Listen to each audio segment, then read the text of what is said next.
ఈ వీడియోలో సంకలన తత్సమాంశం మరియు గుణకార తత్సమాంశం గురించి నేర్చుకుందాం. సంకలన తత్సమాంశాన్ని ఇంగ్లీష్లో ఎడిటివ్ ఐడెంటిటీ అంటారు.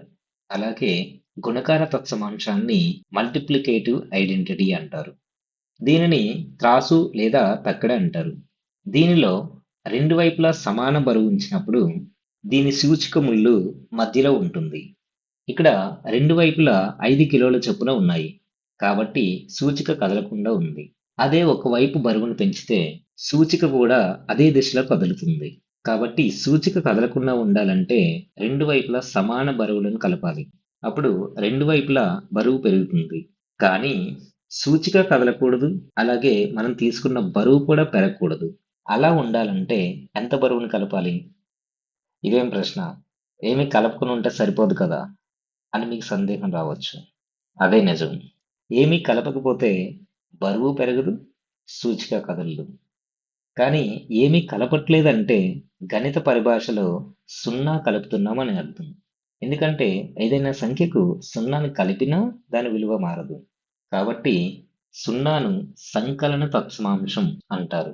నిర్వచనం చూద్దాం. ఏదైనా సంఖ్యకు సున్నాని కలిపినప్పుడు తిరిగి అదే సంఖ్య వస్తుంది. ఉదాహరణ చూద్దాం. -2 + 0 ఎంత అవుతుంది? -2 అవుతుంది. అలాగే 5 + 0 ఎంత అవుతుంది? 5 అవుతుంది. ఇలా ఏ సంఖ్యకు సున్నాని కలిపినా దాని విలువ మారదు. కాబట్టి సున్నాను సంకలన తత్సమాంశం అంటారు. ఇది పూర్ణాంకాలు మరియు పూర్ణ సంఖ్యలకు కూడా వర్తిస్తుంది. కాబట్టి ఏ అనేది ఏదైనా పూర్ణ సంఖ్య అయితే a + 0 0 + a అవుతుంది. గుణకార తత్సమాంశం గురించి తెలుసుకుందాం. నిర్వచనం చూడండి. ఏదైనా సంఖ్యను 1తో గుణిస్తే తిరిగి అదే సంఖ్య వస్తుంది. ఉదాహరణ చూడండి. 2 × 1 ఎంత అవుతుంది? 2 అవుతుంది. అలాగే -5 × 1 ఎంత అవుతుంది? -5 అవుతుంది. ఇలా ఏ సంఖ్యనైనా 1తో గుణిస్తే తిరిగి అదే సంఖ్య వస్తుంది.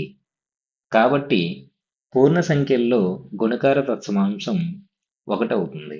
దీనిని బట్టి a అనేది ఒక పూర్ణ సంఖ్య అయితే a × 1 1 × a అవుతుంది అని చెప్పవచ్చు.